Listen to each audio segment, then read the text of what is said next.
Hey everyone, কি খবৰ আপোনালোকৰ? আশা কৰিছোঁ সকলোৱে ভালে কুশলে আছে আৰু আজি মই যাবলৈ ওলাইছোঁ এটি বিশেষ ঠাইলৈ। এই ভিডিঅ'টো মই যেতিয়া আপলোড কৰিম মই তাৰ বহুত দিন আগতে গৈ আহিলোগে, সেইবাবে মোৰ দেৰি হৈ গ'ল ভিডিঅ'টো আপলোড কৰোঁতে।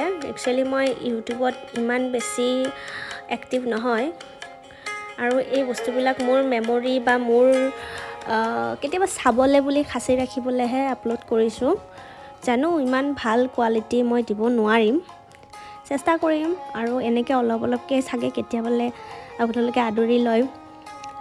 চ' এয়া ঘৰৰ পৰা ওলালোঁ এয়াৰপৰ্টলৈ বুলি, আৰু মই একচুৱেলি অকলে প্ৰায়, কিন্তু অকলেও নহয়, মোৰ লগত মোৰ এগৰাকী ফ্ৰেণ্ড যাব আৰু আমি দুয়ো লগ হৈ যাবলৈ ওলাইছোঁ জম্মু, য'ত আছে মাতা বৈষ্ণো দেৱীৰ দৰবাৰ ভৱন, আৰু তেওঁৰ দৰ্শনৰ বাবে বিয়াৰ পিছত মই প্ৰথম ট্ৰেভেল কৰিছোঁ। এয়া আমাৰ লাগেজ চেকিং হৈ গ'ল। এতিয়া আমি গুৱাহাটী এয়াৰপৰ্ট পালোহি। গুৱাহাটী এয়াৰপৰ্টৰ পৰা দিল্লীলৈকে আমাৰ ফ্লাইট আছে আৰু দিল্লীৰ পৰা 2-3 ঘণ্টা গেপ দি পিনে আমাৰ কানেক্টিং ফ্লাইট আছে জম্মুলৈকে। এয়া মানে গৈ আছোঁ আৰু চেকিঙৰ কাৰণে। তো হৈ গ'ল, চবখিনি হৈ গ'ল। এতিয়া ফ্লাইটত উঠি আছোঁ। তো আমি বহি ল'লোঁ আৰু ভাগ্য ভাল যে মই উইণ্ডো ছিটটো পালোঁ। সেয়ে যে যাবৰ দিনাই উইণ্ডো ছিটটো পালোঁ আৰু তাৰপিছত আৰু এবাৰো নাপালোঁ। আৰু আমাৰ দুজনীয়ে এজনী পালে এজনী নাপাওঁ, সেইটো বাৰু ঠিক আছে, কিন্তু কেতিয়াবা বেলেগেও পাই যায় ন, তেতিয়া বেছি দুখ লাগে।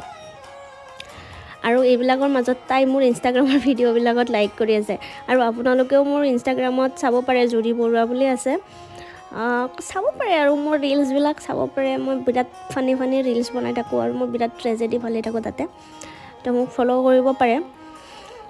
এনেকৈ গৈ আছোঁ আৰু মেঘ চাই। তো তাইতো শুয়ে গ'ল। তাইক মই চিনাকি কৰাই দিয়াই নাই। তাই হ'ল ৰজি আৰু মোৰ বিৰাট বেছি ভাল ফ্ৰেণ্ড হয়। আৰু আমি মানে এইটো আমাৰ ফাৰ্ষ্ট ট্ৰিপ হয়। ইয়াৰ পিছতো আমি গৈয়ে থাকিম বাৰু, সেইটোতো আৰু ইম্পচিবলে। মই যে ক'ৰবাত নাযাম, মইতো উৰিয়ে থাকোঁ ন, আৰু উৰিয়ে মোৰ ভাল লাগে। এনেকৈ মেঘৰ মাজত, সাগৰৰ মাজত মোৰতো মন যায় পানীৰ তলতো যাবলৈ, কিন্তু উশাহ ল'ব নোৱাৰিম ন তাতে। এয়া মই আপোনালোকক এটা বস্তু দেখাম। এইটো মোৰ ঘৰ। এনে কৈছোঁ, ক'ত বা পাইছোঁ, কিমান বা ওপৰত আছোঁ নাজানো, কিন্তু অশান্তি লাগিছে আৰু বিৰাট। মানে মই ইমান শ্বৰ্ট টাইমতে মোৰ ইমান অশান্তি লাগি আছে বহি থাকিবৰ কাৰণে, আৰু যদি লং মানে ধৰি লওক আমেৰিকা যাব লাগেতো মই পাগলে হৈ যাম।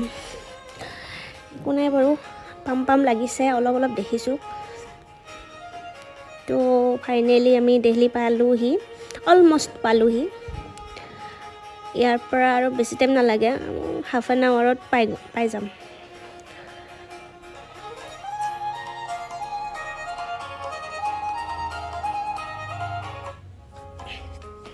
তো এয়া দিল্লী এয়াৰপৰ্ট। বাছৰ পৰা নামি আমি ভিতৰত সোমাই আকৌ আপোনাৰ কিবা খাবলৈ বুলি সোমালোঁ। চাওকচোন, সেইফালে অ'পেন ড্ৰিংকছ কৰি আছে মানুহে, মানে এইখন অ'পেন বাৰ হয়। যিহেতু নৱৰাত্ৰি চলি আছিলে তেতিয়া, আমিতো একো খাব নোৱাৰোঁ নন ভেজ, তো সেইকাৰণে আমি ভেজ ৰেষ্টুৰেণ্ট বিচাৰি আছে বহুত ভেজ ৰেষ্টুৰেণ্ট, বাট অনিয়ন গাৰ্লিক ইউজ নকৰা খুব কমেই আছে। তো তেনেকৈ এখন পালোহি।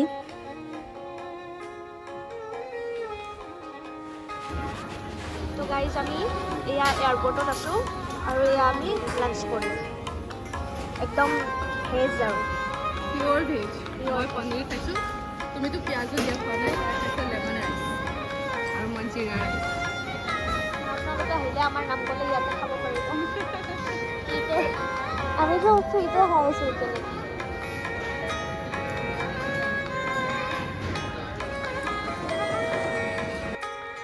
তো খাই লৈ উঠি আমি আমাৰ নেক্সট ফ্লাইটখনলৈ গ'লোঁ, যিটো দিল্লীৰ পৰা জম্মুলৈকে আছিলে। ইমান মানুহ, চবেই ফুৰিব গৈ আছে আৰু আপোনালোকে মোবাইল চাই আছে। ভাবক, সেইকাৰণে ফুৰিব লাগে লাইফত। মই ইমান বেছি নাই ফুৰা, বাট হ'লেও মই ট্ৰাই কৰিম মাহত এটাকেও যদি ট্ৰিপ মানে যাব পাৰোঁ ক'ৰবাত, এনেও টকা পইচা এইবিলাক কেইদিন থাকিব আমাৰ লগত। টকা পইচা লাগে এইটো ইউজ কৰিবৰ কাৰণে, পইচাটো এটা মানে টুল হিচাপত ইউজ কৰিব লাগে, যেনেকৈ মোবাইলটো আমি ইউজ কৰোঁ। তো এনেকৈ বকি বকি আৰু তাইকো কামুৰি কামুৰি এতিয়া আমি জম্মু পাম। দিল্লীৰ পৰা জম্মুলৈকে 1.5 ঘণ্টামান লাগে, বেছি টাইম নালাগে। এইটো ফ্লাইট মানে বিৰাট এনেকুৱা আছিলে মানে উঠিলোঁ গৈ পালোঁ, তো সেইকাৰণে এইটো বৰ লগা নাই। কিন্তু গুৱাহাটীৰ পৰা দিল্লীলৈকে অকণমান বৰ লাগে, বেছি নহয় অকণমান। তো এয়া জম্মু এয়াৰপৰ্ট পালোঁহি, এতিয়া লাগেজবিলাক কালেক্ট কৰিম। আৰু চবতকৈ কোইনচিডেণ্ট নে কি ক'ম নাজানো, মোৰ লাগেজটো সদায় ফাৰ্ষ্টতে আহে। মানে আমাৰ এই ট্ৰিপটোৰ কথা কৈছোঁ, আহোঁতেও আৰু যাওঁতেও, মানে যেতিয়া নামিছোঁ লেণ্ড কৰিছোঁ তেতিয়াও মোৰ লাগেজটো চাব আপোনালোকে, এই ব্লু কালাৰৰ বেগ এটা আহি আছে, এইটো মোৰে হয়। আৰু ইয়াতে এটা মিছকনফিউজন হৈছিলে, বেলেগ এজন মানুহে মোৰ বেগটো দাঙি পিনে যাব ওলাইছিলে, কিন্তু মই আৰু দেখালোঁ লকটো খুলি পিনে, তেতিয়াহে তেওঁ মানে বিশ্বাস কৰিলে। আৰু ৰজিৰ বেগটো মোৰ বেগটোৰ পৰা 15 মিনিটমান পিছতহে আহে। আৰু এয়াৰপৰ্টৰ পৰা ওলাই আমি তাতে কাউণ্টাৰ আছে, সেই কাউণ্টাৰৰ পৰা আমি প্ৰিপেইড টেক্সি বুক কৰিছোঁ, যিটো 2000 অলপ কম আৰু 2000তকৈ সিমান মানে পৰে। তো 2জন যায়, 3জন যায়, 4জন যায়, যাব পাৰে আৰামছে।